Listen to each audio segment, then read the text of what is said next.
I think this is not only obviously the biggest fight of Terence Crawford's career, but in a career that's filled with almost nothing but huge fights, this is the biggest fight of Canelo Alvarez's career. A lot stronger, and I think he's going to have better endurance.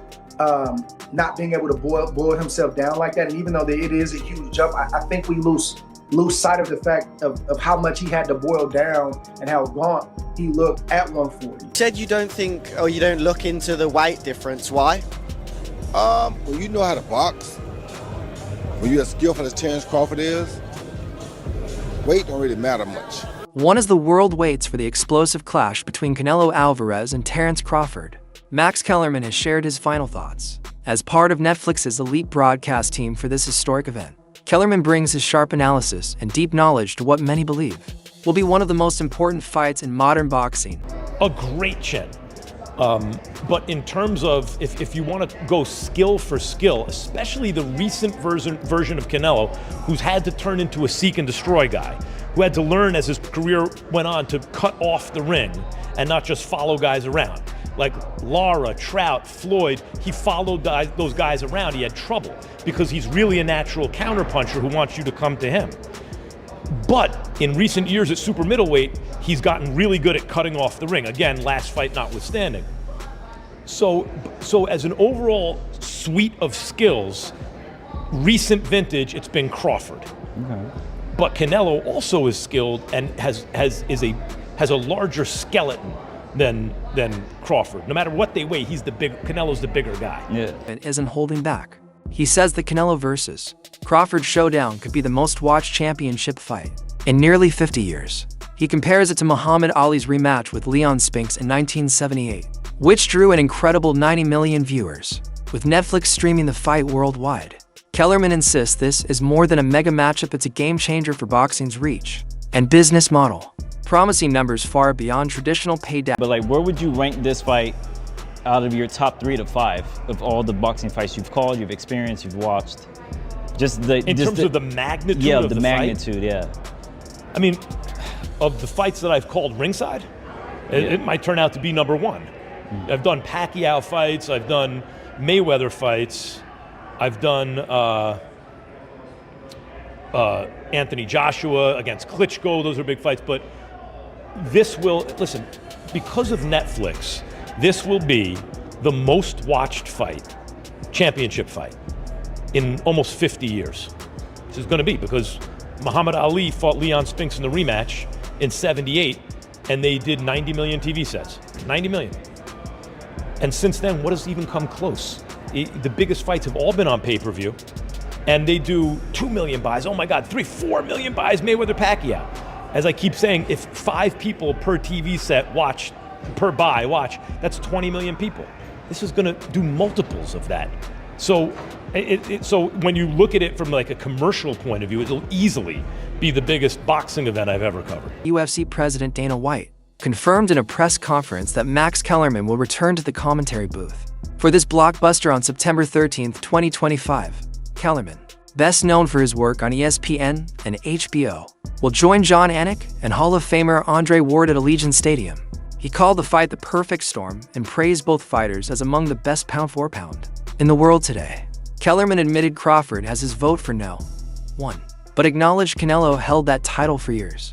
He highlighted how rare it is for the fighters of this level to meet, reminding fans that only 25 to 30 boxers in history have ever been considered true pound-for-pound kings. Now, both of these men belong in that category. I want to bring up the first member of our broadcast team.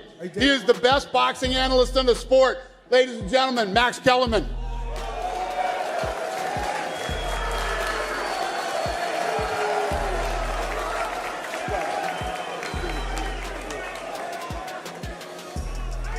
All right, so I know you guys are excited about this fight, but I don't think you understand what a big deal it is. This is a perfect storm, First of all, Turki Al-Sheikh, we're lucky he happens to be a boxing fan. None of this happens if he doesn't happen to be a boxing fan. It's just none of us are here. Nick Khan, the best in the business. Dana White is the greatest combat sports promoter of my lifetime.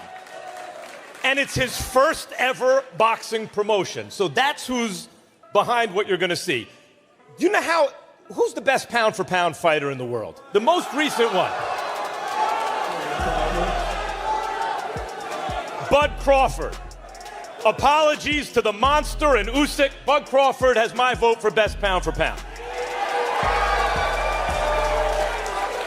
Who was the best pound for pound before Bud? Canelo Alvarez, universally recognized that way. But it's not just these two guys, the last two best pound for pound fighters in the world. There haven't been that many. Before Canelo, who do you have? Before Canelo, Floyd or Andre Ward, Floyd Mayweather. Before, you could take the lineage back. There have only been, I don't know, 25 or 30 fighters who ever lived who you said that's the best pound for pound fighter in the world. These are two of them, the last two. And they're gonna fight in Las Vegas on September 13th. Canelo is 62-2 with 2 draws, 62-2-2. So was Marvin Hagler when Sugar Ray Leonard moved up to fight him and they produced one of the biggest spectacles in the history of boxing. This fight is a perfect storm. I could not be more excited to be a part of it. For former champion Timothy Bradley Jr. predicts the opening rounds won't be fireworks, but a careful chess match. He expects both fighters to take their time, testing each other's timing, rhythm, and distance. Bradley points out that Crawford has a habit of starting patiently, setting traps, while Canelo often uses early rounds to adapt to his opponent. In short, fans should expect a slow and cautious first round before the action builds. Feel his punching power as well. In the beginning, it's all the position balance. Like both guys are trying to get balance and trying to find their rhythm, understanding their distance to where they can punch and at the same time avoid getting hit. It takes Crawford a little bit more time than I would say Canelo to get right to it. Canelo, although he is a prolific counterpuncher, fantastic counterpuncher, he tends to find his spots a lot quicker. And the indication of that is when, if you look at any of the boxers that Canelo has faced, Trout, even Danny Jacobs, even when he fought against Charlo, you just check out the first round. He usually takes off, just feels the power, cruises, see what these guys know, couple of feints, level changes, gathering information, right? Crawford does the same and similar things. So I think the first round's going to be a real, calm and cautious round by both fighters. But in the second round, Canelo's going to start applying that pressure, man. Pre-engagement with Crawford is a little bit more difficult than a Charlo, okay? Let me explain this. So pre-engagement is the movements before you get into that sweet spot, which is mid-range, to be able to let your hands go, right? Both guys are trying to counter each other's movement. Both guys are looking at each other's, hands, trying to anticipate what they believe is going to come next. During those periods right there, Crawford is one of the best at it, okay? Because he's smart, he's cerebral. Like a fighter to a fighter, we can feel when another fighter is like, oh, he's on my rhythm. UBC lightweight champion Shocker Stevenson is fully confident Crawford will not only beat Canelo, but possibly stop him. Stevenson has praised Crawford's speed, ring IQ, and ability to switch stances, which he believes give Bud a clear edge. He has been saying for years, Crawford's going to cook Canelo for him. This fight won't be close. Crawford's precision and adaptability will make the difference. I think Bud gonna pick Canelo. I think he's gonna cook him. I think, Canelo a hell of a fighter, but I think Bud just got all the tools to beat him.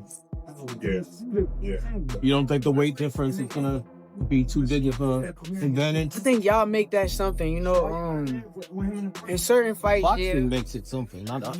like if this was like a Benavidez, he's actually a lot bigger than Bud, so that would apply. But I feel like with Canelo, he's physically kind of big, but height wise, he's kind of small. So I don't think so, no.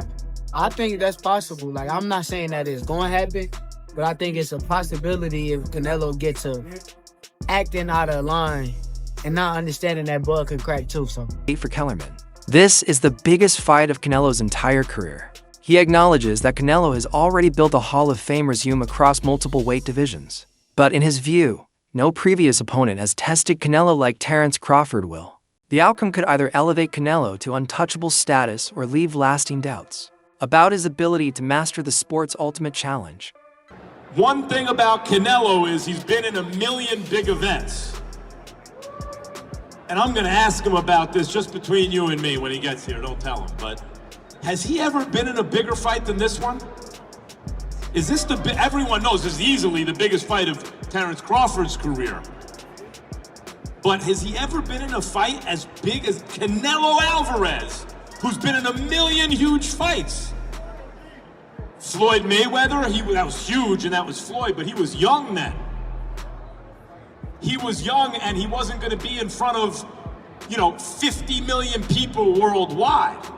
Because this ain't a pay-per-view. This is available to everybody. I think Triple G, those were big fights, but not like this. So, what's your take? Is this truly the fight of the era? And who do you think has the edge? Share your thoughts in the comments below.